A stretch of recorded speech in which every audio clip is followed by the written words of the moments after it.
La vida es un viaje y de nosotros depende si será un buen o mal viaje. Bienvenidos a Estación Victoria.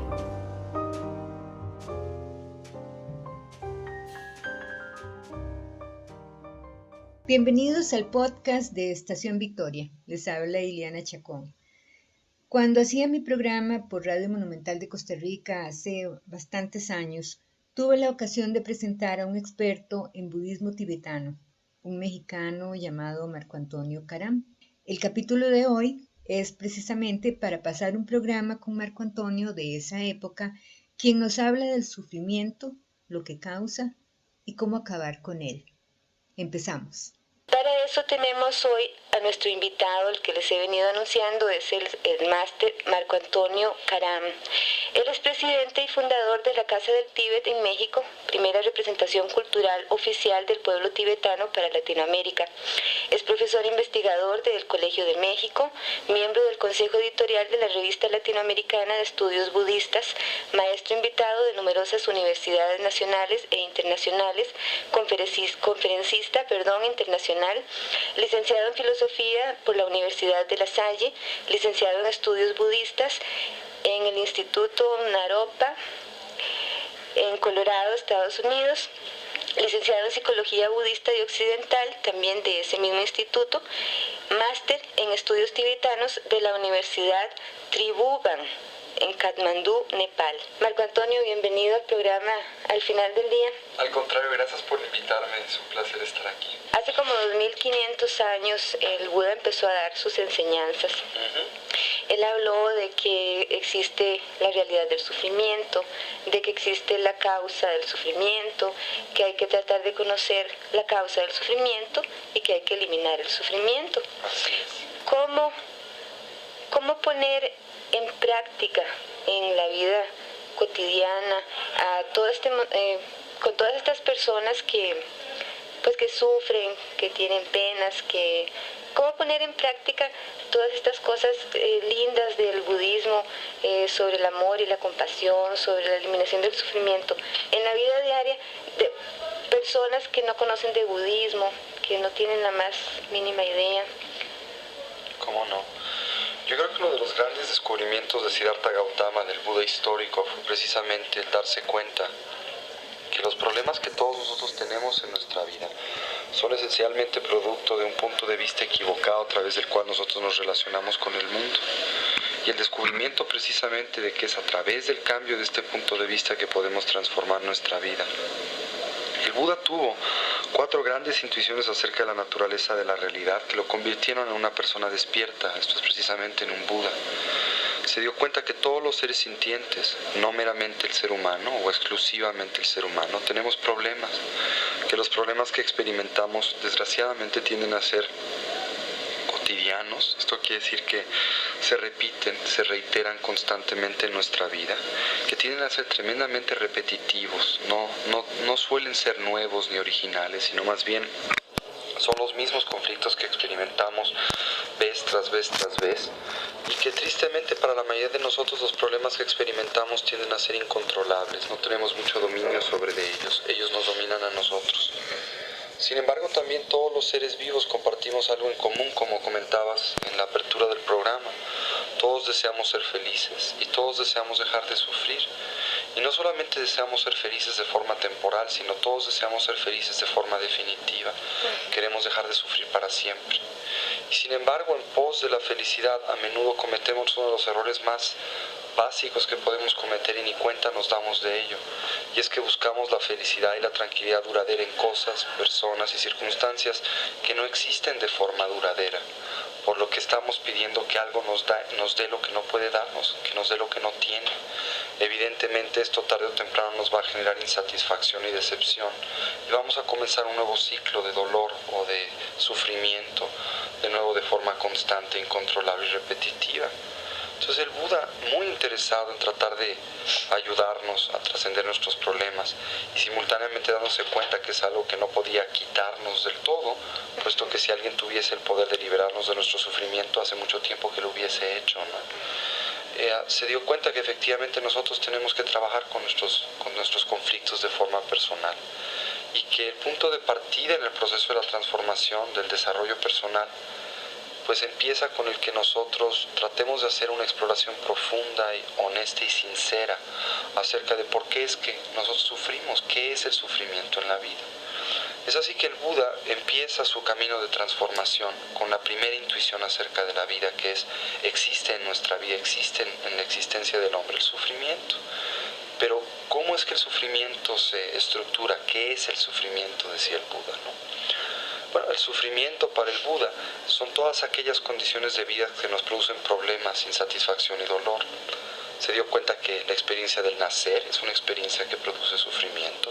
También se dio cuenta que el crecer es algo que nos hace sufrir, que el toparnos con la enfermedad nos hace sufrir, que el envejecer es doloroso para nosotros, que la experiencia de la muerte es una experiencia que nos produce muchísima ansiedad, más en culturas como las nuestras, en donde pues le tenemos verdadero pavor a la experiencia del morir, tan así que le hemos bloqueado inclusive de nuestro vocabulario. Nadie quiere hablar de la muerte. Fíjate qué cosa más curiosa. Lo único que podemos saber con auténtica certeza acerca de nuestra vida es que nos vamos a morir. Es lo único que podemos saber con total y plena seguridad. Simultáneamente, nadie sabe absolutamente cuándo va a morir. No nacemos como un sello de caducidad en las pompas o algo así. Nadie sabe cuándo se va a morir, ¿no? Podría ser en cualquier instante, en cualquier momento. Y en base al hecho de que somos seres mortales, condenados a la muerte, en lugar de convertirla en nuestra aliada con el propósito de descubrir momento a momento, en cada instante de nuestra vida, lo que es la magia del existir, hemos hecho de la muerte nuestra peor enemiga y la hemos erradicado de nuestra existencia, como creyendo que si la quitamos de nuestro vocabulario vamos a hacer que ésta desaparezca. Tenemos también mucho miedo a perder lo que nos es grato. Tenemos pavor a no obtener lo que queremos, a no estar con los que queremos, ¿no? A perderlos. También tenemos miedo a la experiencia del dolor físico, en fin, todas las cosas que en la vida se producen, que generalmente nos generan ansiedad. Y el Buda se hacía esa pregunta tan profunda e importante: ¿por qué es que se generan en la vida de las personas, de los seres vivos, este tipo de experiencias? Y se dio cuenta que era muy importante el explorar la naturaleza del sufrimiento en todas sus diferentes características. Y es así que el Buda descubrió que el dolor puede ser visto desde 3 puntos de vista, cada uno de estos más sutil, más profundo que el otro, pero que mientras nosotros no descubramos ulteriormente la causa fundamental del dolor, pues el dolor volverá a recurrir como lo hace en nuestra vida. Como te comentaba, el Buda se dio cuenta que nosotros al sufrir buscamos erradicar de la forma más veloz, más rápida el dolor, pero a menudo no tocamos las raíces de la conflictiva y por lo tanto esta vuelve a resurgir en nuestra vida. Entonces el Buda se dio cuenta que el dolor puede ser visto desde 3 ángulos: lo que él llamaba la experiencia del dolor común o del dolor, lo que él llamaba la experiencia del dolor de la transformación o de la mutación, y lo que él llamaba el dolor sutil o que todo permea. Y se dio cuenta a su vez que tristemente la mayoría de nosotros a lo largo de toda nuestra vida apenas llegamos a un cierto entendimiento, una comprensión muy elemental del primero de estos 3 niveles del dolor, de tal forma que al no poder comprender la estructura que motiva auténticamente el sufrimiento en nuestra vida, nunca la podemos erradicar. El primer nivel, el dolor del dolor, se refiere al dolor común que experimentamos en la vida. Todos de los que he hablado: el dolor del crecer, del madurar, del enfermar, del morir, de perder lo que te es grato, de no obtener lo que te es grato, etc. Y el Buda se dio cuenta que todos nosotros buscamos, de una forma casi podría decir yo compulsiva, el tratar de deshacernos de las experiencias dolorosas de la vida. Y en pos de deshacernos de las experiencias dolorosas de la vida, a menudo no nos damos cuenta que cometemos una serie de errores cognitivos, de errores perceptuales, que en lugar de llevarnos a liberarnos del sufrimiento, solamente fincan las bases de esta experiencia de nuevo en nuestra vida. Se dio cuenta el Buda que nosotros realmente creemos de forma consciente o preconsciente, inclusive de forma subconsciente, ¿no?, que existen cosas, que existen personas, que existen circunstancias que son desde su propio lado, por sí mismas, independientes a nosotros, fuentes inherentes de dolor. Como también pensamos desde una perspectiva muy fantasiosa que existen también cosas, personas, circunstancias o ideas que son desde su propio lado, independientemente a nosotros, fuentes inherentes de placer.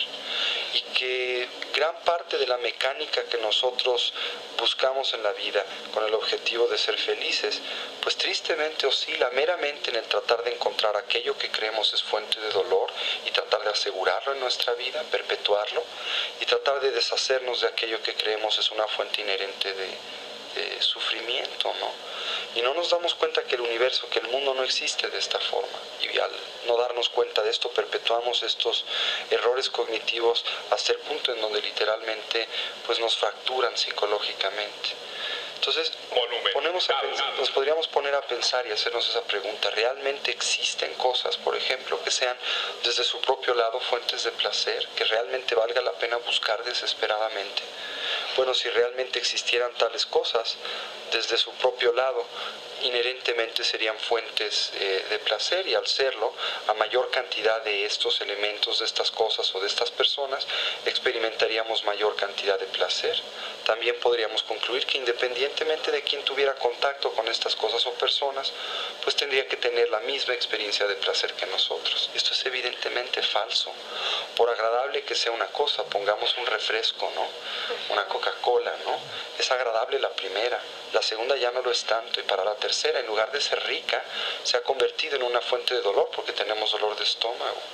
Y nosotros, en lugar de darnos cuenta que la Coca-Cola no puede darnos lo que buscamos desde su propio lado como una fuente inherente de placer, llegamos a una conclusión brillante, y es que nos equivocamos de refresco, pero que si solamente podemos conseguir un Sprite todo va a estar bien, ¿no? Y nos pasamos la vida entera buscando antídotos, autoengañándonos, creyendo que podemos encontrar en aquello que se encuentra afuera de nosotros una fuente inherente de placer. Y de la misma manera creemos que hay cosas o personas que desde su propio lado son fuentes de dolor. Todo esto es falso, ¿no? El budismo descubrió un elemento muy importante, y es el hecho de que constantemente nosotros buscamos obtener placer y felicidad duradera de lo que nos rodea. Sí. Sin darnos cuenta que existe una poderosísima interrelación, no solamente entre todo lo que existe, sino entre la manera en que el mundo es y la manera en que lo percibimos. El Buda descubrió que es la mente la que es la fuente de la felicidad y del dolor. Esto es el punto de vista, la manera en que nos relacionamos con el mundo por encima de lo que en el mundo existe. Y se dio cuenta que tristemente la mayoría de los antídotos que nosotros buscamos para ser felices caen dentro de una categoría de experiencias que él llamaba las 8 condiciones mundanas, y que yo les llamo los 8 y si solos, porque siempre vienen acompañados de esta expresión, ¿no? Y si solamente tuviera suficiente dinero sería feliz. Y si solamente tuviera mi pareja. Y no nos damos cuenta que si el dinero fuera una fuente inherente de felicidad, a mayor cantidad de dinero, mayor felicidad. E independientemente de quién lo tuviera, tendría que ser feliz. Y esto no es cierto, ¿no? O pensamos, y si solamente no me hubiese separado o no perdiese el dinero que tengo actualmente, sería feliz, o evadiría el dolor, como pensando que la carencia de dinero es una fuente inherente de dolor, lo cual implicaría que todos los que no lo tienen son infelices, lo que también es falso. Otros piensan, y si solamente fuera famoso sería feliz, ¿no? Y no se dan cuenta que si la fama fuera una fuente inherente de felicidad, todas las personas famosas serían felices. Y mientras más felicidad, más felices, lo cual es también falso. O piensan, es que si no perdiese mi fama, si esta no disminuyese, ¿no? Entonces sería feliz, como pensando que la carencia de reconocimiento y fama es una fuente inherente de dolor, lo cual es tampoco falso, porque hay muchísimas personas totalmente desconocidas que no necesitan ser conocidas para ser felices. Otros piensan, y si solamente tuviera una buena reputación, si los demás me apreciaran, me reconocieran, sería feliz. Y nos pasamos la vida entera buscando el reconocimiento de los demás. Es más, nos vamos al patíbulo, ¿no? Morimos todavía pensando qué pensarían nuestros papás si nuestros papás estuviesen de acuerdo con lo que hemos hecho en nuestra vida, si nos reconocerían. ¿Cuánta energía invertimos en este reconocimiento?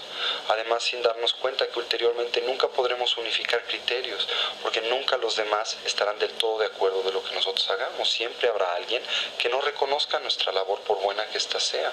El propio Buda tenía enemigos.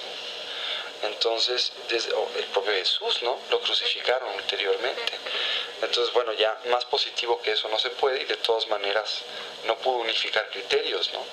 Entonces, como que invertimos todas nuestras fichas, toda la energía de nuestra vida en lo que mis maestros tibetanos decían era un caballo que siempre está sujeto a perder, ¿no? y que es muy triste que, aunque sea para variar, nunca invirtamos un poco de energía en algo que va a ganar. Y por último, muchos de nosotros pensamos siempre desde la óptica de ¿y si solo los demás pensaran como yo sería feliz? Lo cual es absurdo porque nunca vas a unificar al que los demás piensen como tú. Entonces, mientras más nosotros perseguimos estos y si solos, centrados en una visión incorrecta de la realidad, la creencia que existen cosas o personas o circunstancias que independientemente a uno o son fuentes de placer o dolor, estaremos de forma constante y recurrente sujetas a la experiencia del sufrimiento. El Buda a su vez se dio cuenta que hay una razón todavía más sutil que nos conduce al sufrimiento. Eso es lo que él llamaba el dolor de la transformación. Y se dio cuenta que una de las cosas fundamentales que podemos descubrir acerca de la naturaleza y la textura de la realidad es la impermanencia. Que si hay una sola cosa que podemos decir es cierta del mundo, es que nada en el mundo es permanente, nada dura para siempre, todo cambia. Y que sin embargo de forma neurótica estamos siempre buscando que aquello que nos da placer en un momento nos los dé siempre y además que nos los dé de la misma manera y con la misma intensidad. O sea, a través del apego y del aferramiento estamos buscando que el universo deje de operar como es, violando la naturaleza de las cosas, que es su cambio, su transmutación y movimiento. Como también a menudo pensamos que las cosas son desagradables siempre como lo fueron en un momento y con la misma intensidad. Y por ejemplo, nunca le damos la oportunidad a los demás de cambiar. Porque una vez que los hemos definido y una vez que los hemos etiquetado de una manera, o inclusive a nosotros mismos, es que estoy solo y es para siempre que estás solo, ¿no? Es que no soy feliz y no eres feliz para siempre, no te das la oportunidad de cambiar. Entonces el Buda, al descubrir que una de las estructuras fundamentales, primordiales de la realidad es el cambio, se dio cuenta que una de las fuentes más importantes de dolor en la vida humana es la tremendamente crónica inhabilidad del hombre de entender y relacionarse con la naturaleza cambiante de la realidad. Se dio cuenta que mientras más es la resistencia que experimentamos y proyectamos para con el cambio, más es la experiencia de dolor y de sufrimiento que experimentamos cuando el mundo muta o se transforma. En otras palabras, se dio cuenta que hay como podemos decir, una ley proporcional, donde a mayor cantidad de apego o aferramiento, mayor cantidad de dolor cuando aquello a lo que estamos apegados cambia, muere, se descompone o termina. Y la mala noticia de la noche es que todo cambia, muere, se descompone o termina en algún momento. Por lo tanto, mientras más es el aferramiento que experimentamos, más es el dolor que vamos a sufrir. El Buda empezó a vislumbrar el hecho de que la única garantía que podemos encontrar para con la felicidad, de hecho, que la naturaleza de la experiencia de la felicidad no la podemos encontrar en nada afuera de nosotros, sino en una correcta y sabia adaptación momento a momento del individuo a las cambiantes circunstancias de la vida, al aprender a hacer de toda circunstancia, por difícil que sea, algo trabajable, al hacer el extraordinario descubrimiento de que no existe estado mental alguno que no sea trabajable, que todo es transformable. Finalmente, el Buda se dio cuenta que probablemente la causa más primaria, más sutil que motiva el sufrimiento en nuestra vida es la crónica forma en que nosotros nos apegamos a nuestra propia identidad, deseando que ésta no cambie. Y nos aferramos a algún tipo de rol que jugamos, a algún tipo de identidad temporal que tenemos, a una característica de nuestra personalidad que creemos nos define, y no la dejamos ir por nada creyendo que ésta nos da valor. Por ejemplo, te podrías tú identificar con ser conductora de radio y creer que todo tu valor como persona depende en ser conductora de radio. Pero se te olvida que en el momento en que tú sales de este cuarto de grabación, tú dejas de ser una persona de radio y te conviertes en una persona común. Si fueras inherentemente una persona de radio, todas las personas en la calle te reconocerían, ¿no? Entonces, no conforme con esto, cuando llegas a casa y tu marido te ofrece un refresco, te ofrece de cenar y te llama por tu nombre, te enojas y le dices, por favor, conductora tal por cual, ¿no? Y así lo hacemos, defendemos nuestras identidades como esposos, nuestras identidades como profesionistas, nuestras identidades como hombres, nuestras identidades como costarricenses o lo que tú gustes y mandes, sin darnos cuenta que en realidad estamos defendiendo algo que es temporal, que no existe inherentemente, que no es absoluto sino relativo, ¿no? De nuevo, mientras más es la energía que invertimos en esta defensa, más es el dolor que experimentamos cuando esto acontece. Lo último que a mí me gustaría comentar, ¿no? Es que independientemente de todas estas circunstancias que motivan el dolor en nuestra vida, producto de la ignorancia, de un crónico malentendido acerca de la manera en que el mundo vive, del apego y del enojo, existe la posibilidad de terminar estas circunstancias y que hay una metodología, existe un camino, un medio a través del cual podemos hacer esto, que no debemos de perder la esperanza y que por el contrario debemos de tratar de encontrar lo que es la magia de la vida, que es cada instante y cada momento que es irrepetible y único. Ese medio podría decirse que es estar consciente todo el tiempo, estar alerta. Estar despierto y atento. Claro, para poder hacer esto de forma correcta, pues necesitamos cultivar nuestra mente. Recuerde, su mejor compañía es usted. Aprenda a conocerse. Hasta la próxima.